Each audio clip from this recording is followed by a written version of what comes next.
Princess. We're back, maybe for not long. 1 second.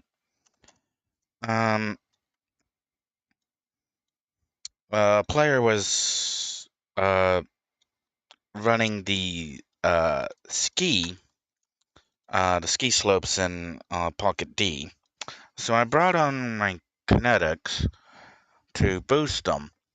And I'd just been on one game launcher, and then with the game launcher that I was streaming from earlier, I swapped, did a different game launcher to launch, uh, to launch this one.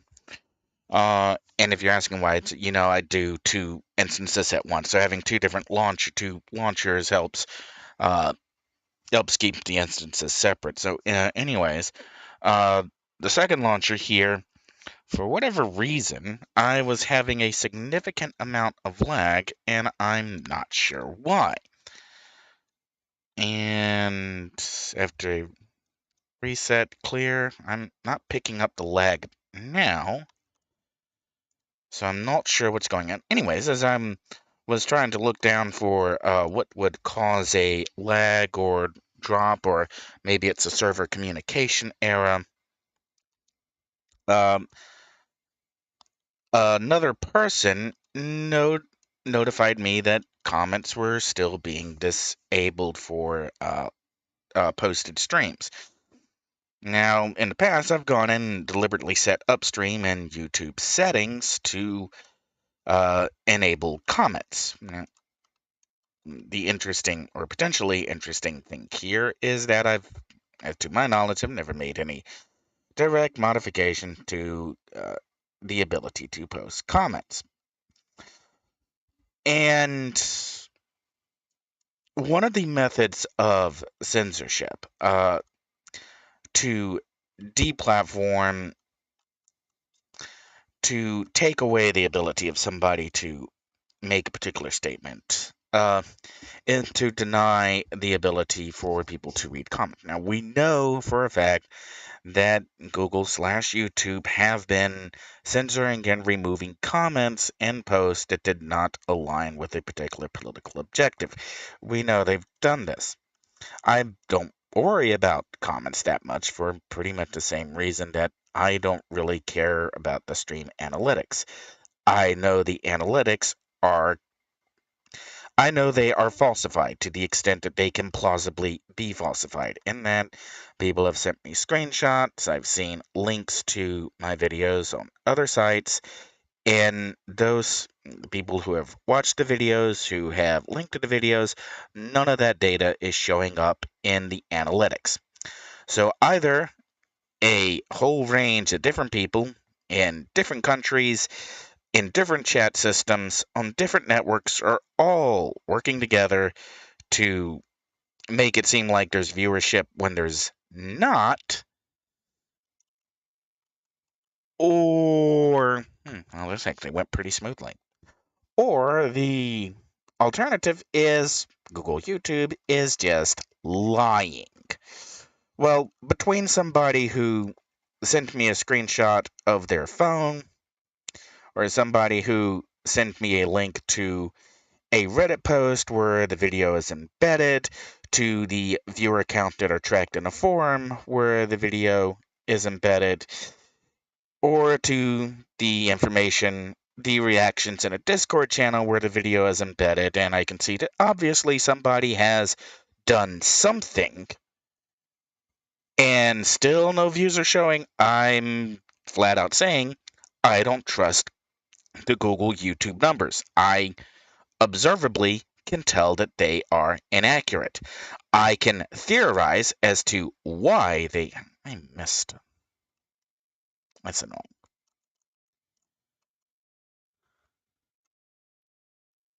Can I just restart you?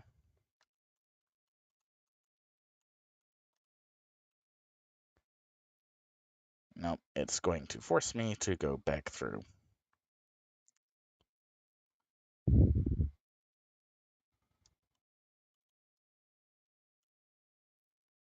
That one, gotta get my entrance right. Anyways, so I've made a change in one of the things I was experimenting with very early on were the different latencies that you could stream into YouTube with and how you can log into YouTube from an OBS session. And after a bit of fussing about, a bit of manipulation, I just settled on for using a direct stream key, uh, just doing a non. Uh, I'm trying to think of what's the correct terminology here because I don't use it often enough. But using a direct connection to the YouTube, a manual direct connection to the YouTube ingest server rather than letting it try and auto the settings being used. And along that, in one of the pop-up windows in OBS, when you log into a YouTube account to do the linking, there are some comment settings that are inherited. So I've cleared that, and I've cleared the settings on the actual stream ingest, or at least the page I get when logged into the YouTube system. So we'll see whether or not that brings in whether or not the person who was trying to post a comment can post a comment, at least if they're looking at this stream. I'm honestly, given the political content that I cover, I'm not taking bets on. Uh, I'm not taking bets on misbehaviors not being observable, is, I guess, the most polite way I can phrase it. And yes, the entire reason I just went and did a ski run was just to set the best time. Yes, I can get a lower time. No, I'm not really trying to push it. Sorry, other player who just was trying to set times. Okay. While I'm actually on this subject, this is something that's kind of uh, misunderstood about the about City of Heroes, or at least how the engine works. In that a number of players keep trying to use run speeds, super speed, or movement speeds. And when I'm on ice, you can see that there is a definite correlation between the run speed moving forward and the jump speed. And in a couple seconds, inertial reduction should wear off. And we'll just do this as a, yeah, this is kind of just being a temptation. We're waiting for the aura to fade. Because I like doing things visually. All right, there we go. Inertial reduction is dropping. And on ice, we should not see a significant decrease in speed because right now my speed is being determined by my run speed. Now my cornering, I can zip down really slow. Let's hit inertial reduction, then do some tight cornering.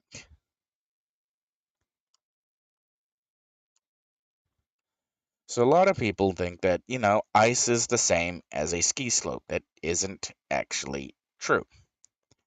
All right. So now we've seen run versus jump, or jump alone versus run on ice, and there we go. All runs turned off, and we are obviously moving slower, even though we've still got a high jump speed. Let's exit back out of here.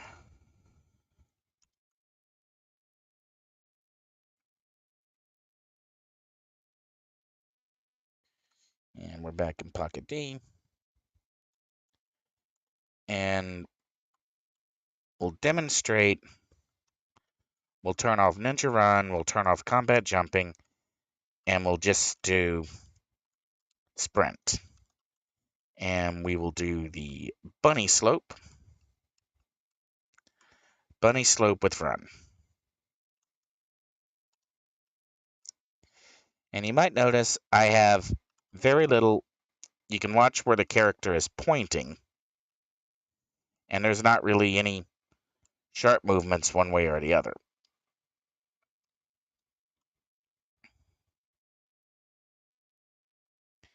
And then if you miss a gate, good luck getting back. All right.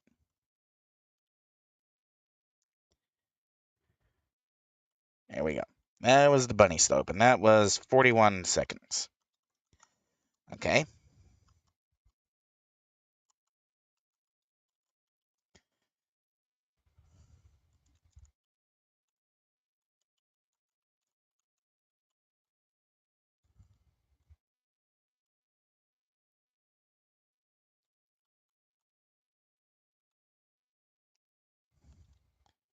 No air control.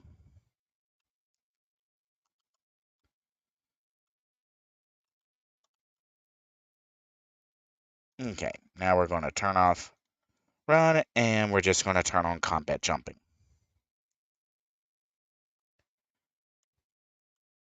Now, immediately, if you watch which way my character is facing as I hit the keyboard, at this point, a Trackmania style key press overlay would actually be really useful so you can see what keys I'm pressing. But I definitely have a lot more angular control over which way the character goes.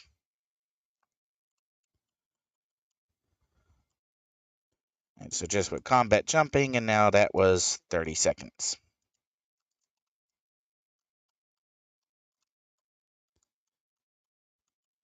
All right, now let's do it again, this time with inertial reduction running.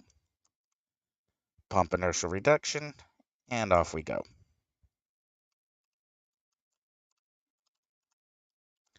Wow.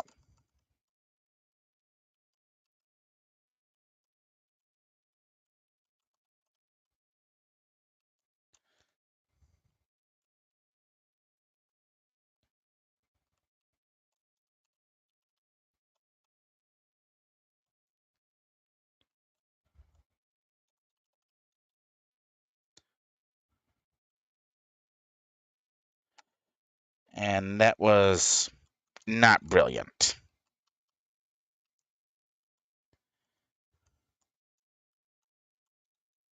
Okay, let's go again. Inertial reduction out.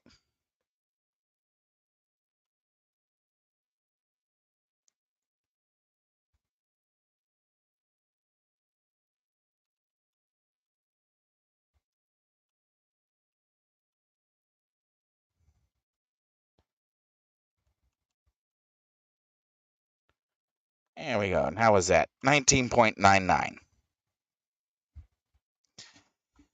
That is the difference between being able to aim with. So what's going on here?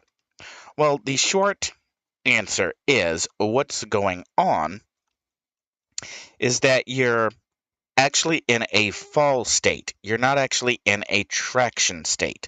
So on the ski slope, the dominant speed that matters is your jump speed because you are in a fall state. You're not flying, you're falling without flight control. Thus, your jump speed, because that is your jump, or rather, not necessarily your jump speed, but your jump movement. We'll bring up powers, combat attributes, movement. You have both a jumping speed, a flying speed, a jump height, and that all really matters. The jump height, the jump speed, how fast you can actually move along that jump path, and with inertial reduction, we actually are slammed straight into the jumping speed cap. Now, technically, if you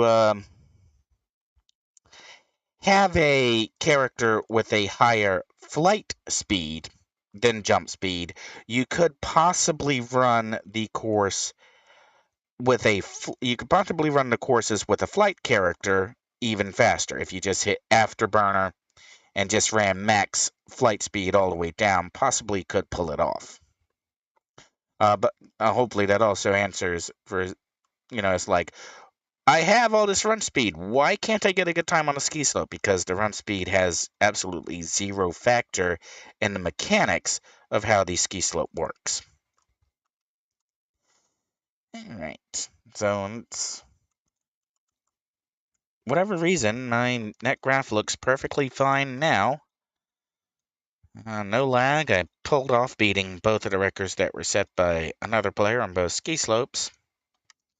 So I guess there's not really a whole much more to say. So we'll go ahead and just